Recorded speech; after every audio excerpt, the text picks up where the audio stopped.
video.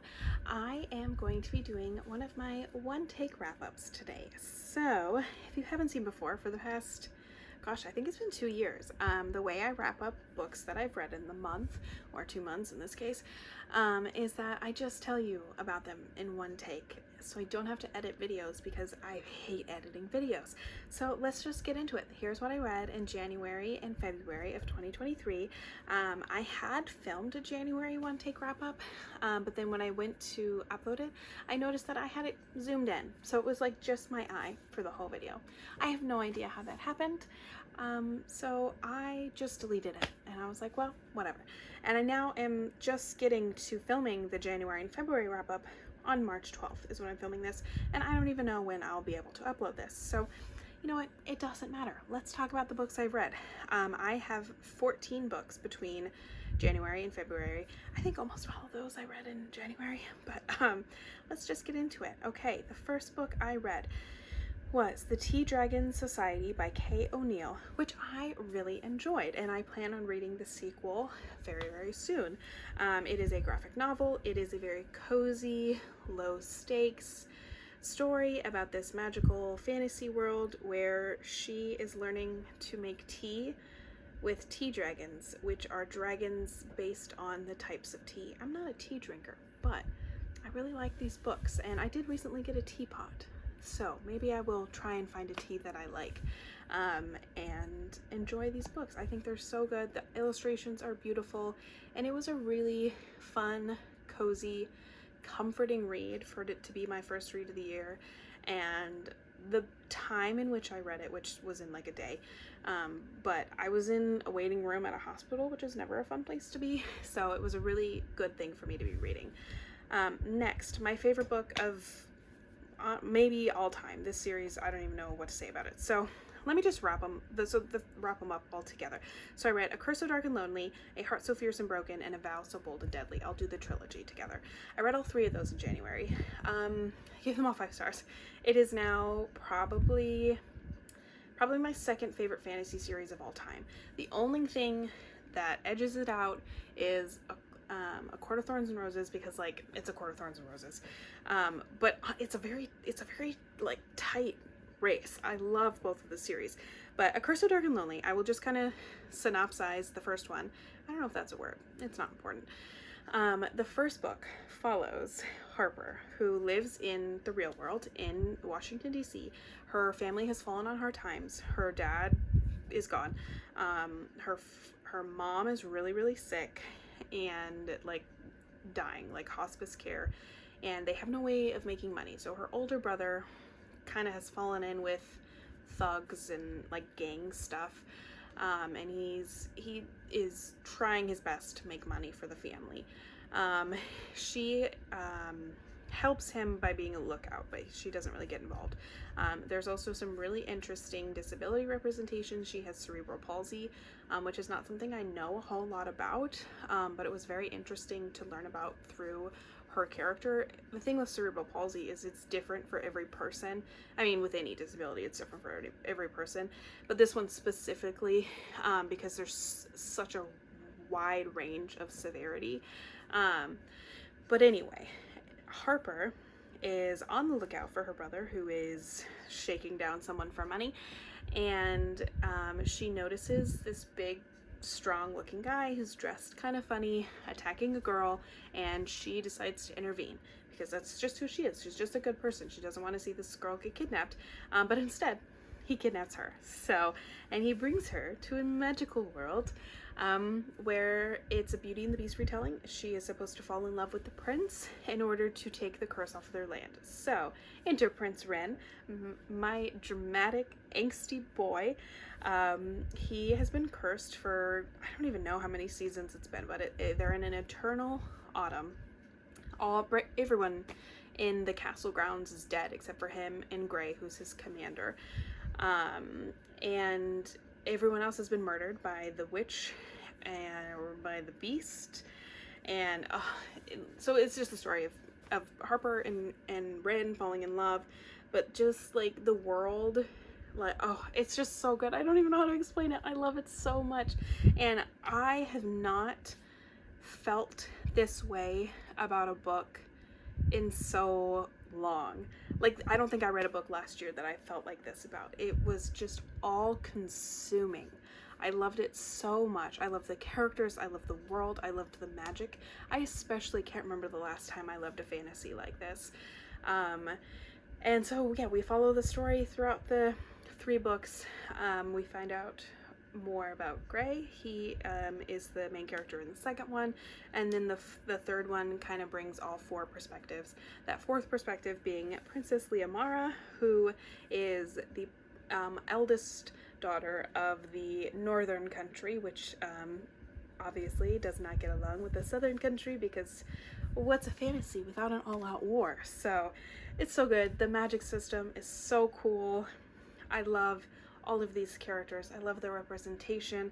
I love the side characters.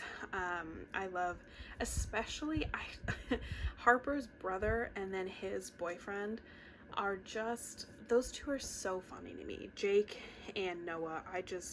And you know I loved a book because I'm remembering all the characters' names. So yeah, I loved those. I loved those so much. So and then the spin-off of that, let's just keep the Brigid Kemmerer going. Forging Silver into Stars is the first book in the spin-off series. And this one follows Tycho, who is a minor character from the 2nd and 3rd book. He becomes Gray's like second in command, sort of. It's confusing. He is a I can't think of the word. He's the courier. He's the king's courier. He rides letters because they don't, have email. He drives them in between, or rides a horse in between both kingdoms. And I love him dearly, so much. He's so sweet. So in the first part of the series, he's 15. It's 4 years later, he's 19. So he's much more grown up, but he's still trying to find his place in the world. And I just loved experiencing that and him trying to make the right decisions, but he never knows what the right decision is. And getting to see all the other characters a little more grown up, a little more into themselves, but still struggling. Oh, Gray and Liamara, don't even get me started. I love these books so much. I love these books so much. Brigid Kemmerer, I love you dearly, and I want the arc of the sequel. She's not even done writing it, but she hasn't announced it, anything. She's announced this book in her other series, but I want this one. Anyway, I love these books. They're all 5 out of 5 stars. I could not pick a favorite. No, I couldn't do it. I love them all too much. Anyway, let's just move on. I've been talking too long. So, I read, over the course of January and February, I read 5 Ice Planet Barbarian books. So, I read Barbarian's Prize, Barbarian's Mate, Barbarian's Touch, Barbarian's Taming, and Barbarian's Heart, all by Ruby Dixon. The problem is, I'm really bad at remembering which book is which book. I can tell you I enjoyed them all. The one I probably enjoyed the most is the one that had the deaf girl in it, and I don't remember her name. And the Ruby Dixon like summaries on Goodreads don't have the character names in it. If they could at least give me the names, I would be able to connect to which story. But so I think, I don't know, dude, I don't know which one's which. I can tell you I liked them all. I'm trying to like click on the Goodreads summaries. Barbarian's Mate was like very much enemies to lovers, which was a fun one. And it was like casual before they had residence, like they became friends first. Don't remember their names. Is this the one who's deaf? No, this is, so the one, I don't know, dude, I don't know. I think Barbarian's Mate, I think, was the one who had the deaf girl. I don't remember her name, I'm sorry. And that one was really interesting because all of the aliens had to learn sign language. And then Barbarian's Touch is her sister, I think, and she was just like a spitball fire, like fun character to read. And then Barbarian's Taming. Oh no, this is the one with the sister. Okay, then I don't know what the other one was. I swear I love these books. I just have a really bad memory. Barbarian's Heart, I just finished, so I do know which one this is. This is the one with, it's an amnesia story, and I'm not a big amnesia story person. I did still really like this one, but like in my ranking of ones like Barbarians that I've read so far, this wasn't like my top favorite by any means, but I did enjoy it. So yeah, they all got 5 stars. I can't remember a single character's name or any of the plots, but they all get 5 stars. So anyway, next, Blindside by Candy Steiner. I saw this on TikTok. I saw it recommended with the tropes, college romance, fake dating, and like steamy lessons. And I was like, I'm sold. I'm sold. I don't need to know more. I think it's a football. Is it football or hockey? I think it's football. That part's not important to me. But I really enjoyed it. I will definitely be reading more of Candy Steiner's books in the future. I really enjoyed her writing. She had really emotional writing while it wasn't too overpowering or anything, so really enjoyed that one. I think I gave it a 5 out of 5 stars. I think I gave everything a 5 out of 5 stars, so I bet that's just me. Next, I finished out the Cassandra Clare series. The last hours I read Chain of Iron, and then I read Chain of Thorns. I don't even know what to say. It killed me. It killed me. Is this my favorite Cassandra Clare series? No, I think that still goes to the Dark Artifices, but Chain of Iron and like how it ended leading into Chain of Thorns, I am so glad I waited until Chain of Thorns was out to read this book. Dude, it was insane. It was insane. It was so crazy. I adored it, but it was so painful. The intermission in Chain of Thorns, why would you do that, Cassie? Why would you do that to us? I had to take an intermission just to sob for like 20 minutes. It was rough. It was a rough one.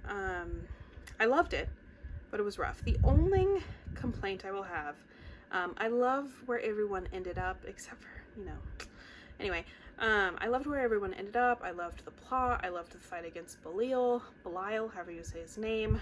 I could see that not being the end of that story. I mean, with Malcolm, we know that was not the end of his story. It leads straight into Dark Artifices.